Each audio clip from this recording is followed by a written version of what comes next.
to another exciting show of the Real Estate Show with Terry, where we discuss everything about real estate, giving you insights, giving you ways in which you'll be able to enjoy your investment, you'll be able to enjoy your work as a realtor. And today's topic is interesting because we are handling how do we protect the buyer from losing funds. These are questions that people keep asking. I think as I sample out the questions from my inbox, this came up as the most asked question. How do we as realtors protect the buyer from losing out their funds? And joining me in this discussion is a very good friend of mine, a fellow realtor, experienced, and she'll introduce herself. Hi guys, my name is Paris Jambi from Darian Consult. Thank you for having me. You're most welcome, and we've been enjoying hosting you in the show. I've gotten comments on people saying they're loving the show. We are giving them insights, we are giving them tips on how to become better investors, better realtors. I'm happy to help. Yeah. And like when I say, it's all because it's from passion. It's from passion and experience as well. Experience is, we learn every day. Yes, if you look at our combined years of experience, this is over 20 years. I know, this is a lot of years old. We are speaking from experience, not theory, experience. Yes. And, when you look at the way the real estate industry has been the last 10 years, we have cries of people who've lost out in the real estate. Yeah, double allocation, fake titles. Yes.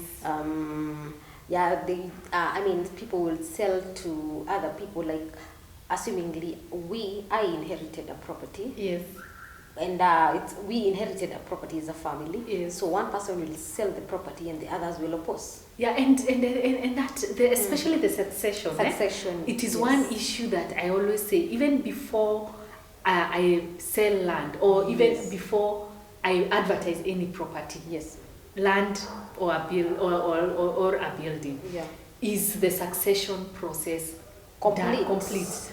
And by complete, meaning that if this property was an inheritance, has the transfer been done? Yes. Yes. Not is it ongoing?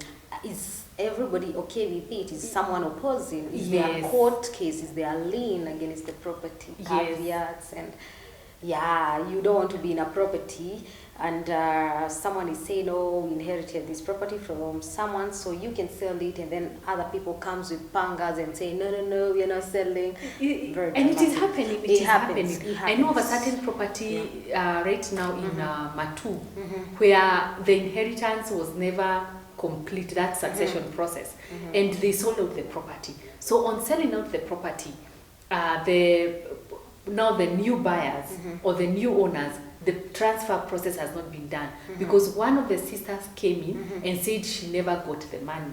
So it has, and that has been the case for over 15 years. It's been over 15 years. So you can imagine being caught up in such a case. So for me as a realtor, I do not sell out properties that the succession process has not been fully completed. Yeah. Yes. So first sort out your issues, then we can be able to sell the property. Even I also find out even after completion, a few people will, maybe you're 10 sisters, 8 sisters will sign and probably the process will go and on and complete. Yes. And then they find out, the 2 extra sisters will find out that the property was sold. Yes. You'll never have peace. It is You've true. bought, you have the title, they'll always try to sue you, they bring chaos into the compound. I mean, even if you have the title, you still don't want those dramas. I mean, you want a home, you are buying a home, not a drama. Yes. So, and I remember there's a property also I handled. It was a family, the old man had passed on and the property was under the mom, now the wife. So on coming to sell, the whole family had to present themselves to the lands board. Yeah. It is not, if you know about the special board, Yes. at times the special board, not everyone presents themselves. Yeah. But for this particular property, especially if it was inheritance, Yeah. and the property has the title is under the wife or under the mother just one name. yes, Yeah, yes. so it's always good to have even the children Everybody come over and they sign. And they sign, and also like there's also this letter. Everyone can have that letter that they have accepted that the land can be sold. Yes. There's no opposition. Yes. Then everybody signs. They have their ID numbers and copy of the ID. Yeah. And even the passport photos. Yeah, because for me, when I'm selling these properties, it's I look at this process, or I look at buying property as a personal, experience. Would I like the same to happen to me? It's not about rushing to sell. Yeah. It is the buyer comfortable? So, and will they enjoy the process? And if someone, I always ask myself, if I sell this property to this person, would this person refer me to someone, their relatives, their friends? Would they refer me? Yeah, and if you look at how we gain our clients, most of it is under referral. Yeah, because who would refer you to somebody? If you messed them. If you messed them up. Yeah, it's a bit traumatic. Especially, also, I found people having this cries of having fake titles. How do you make sure your client does not buy and get a fake title? How do you verify? To verify, yeah. Yes. Okay. There are some ways that there are some processes that I ensure that I have tackled even before I send the seller to the property, or immediately I get a buyer, who is interested in this property.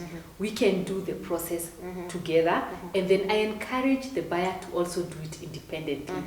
One of the things that I'll do is ensure I visit the property.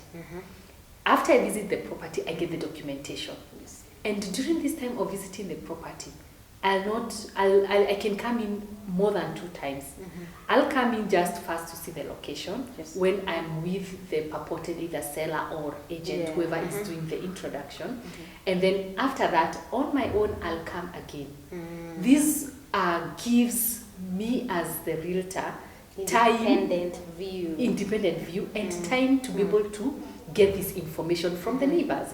Because if there's anybody who is knowledgeable about a certain property, it is the neighbor. You rarely get a neighbor, a place with no neighbors. Mpita njia. Yeah. And the beauty, do you know they're very good? They just need to see a vehicle stop by. And they will come over and tell you this property is not under sale. There is a certain property on Gong Road, and that had been taken too. And the person who came to give me information are these flower. They're called the people who sell flowers. The flower vendors. Yes. I could see she's uneasy and she's trying to wink at me. Yeah. So I was like, okay, so this person has something is wrong. Yes. Somewhere. So after I viewed the property, after some time I came back. So she was like, no, this property is government land. And I was like, just this thing of knowing your neighbor. Yeah. It would have costed me something. Did I look down upon her? Court cases. Even if there's no court case anyway, if it is government land, it's government land. So means the person who was telling you that the property is for sale was trying to con you. Yes, or to try to con my client because it was my client who wanted to buy. And that's why I say, be it a cleaner, be it the security people. Just listen. Just be open with them. Yeah, they have a lot of information. So once again, the other thing that I do is pick in documents. Give me as a seller, give me your ID, give me your PIN, and give me the copy of the title so that I'm able to do a search with the Ministry of Land. That way at least, and it is an independent search. They'll not even know whether I took the document for a search. And you can do this search as many times as possible. And I've also tried to create a rapport with the Land Ministry people, just to get a view. If they've dealt with a certain property that has issues, when I go to do a search, they'll be like, and this, they'll be, there's something wrong with this property. And it's just something independent. And the other thing that I keep saying is following the gut feelings. Yeah. There's just that property you're shown and you're like, no, just leave it alone. Right, yeah, because the properties are there. Yes. Why don't I just deal with something that my heart, my gut feeling is telling me it is okay. Yeah, so those are kind of things that I look into when I'm dealing with buyers, so that as much as yes, I'll encourage you to do the due diligence, what have I done as a realtor to ensure that my client does not lose out? Yes. Sure. So it's always good when we are looking at this process. Let us not detach ourselves as realtors from the whole process. That I just come and introduce to you a property and I go. Yeah, and you leave and because I've earned a commission. Yes. For me, I really love to do the follow-up. As I told you in our last show, even if it's renting, I'll follow up until you move into that house. Thank you very much for being in the show. So much insights. I've also learned a lot. And as always, subscribe, like, share, comment. Let us know what topic you don't want us to handle, because this show is for you, and to ensure that you're able to enjoy the process of investing in the real estate. Do not lose out on real estate because you did not know some of these things that we are discussing generally. Let real estate investing be an enjoyable journey, be something that you look forward to. As Property Hall Investment Limited, we are there to sell properties. We are there to advise, to coach you, and to give you insights on everything about real estate investment for you to be able to have to enjoy the process. Thank you.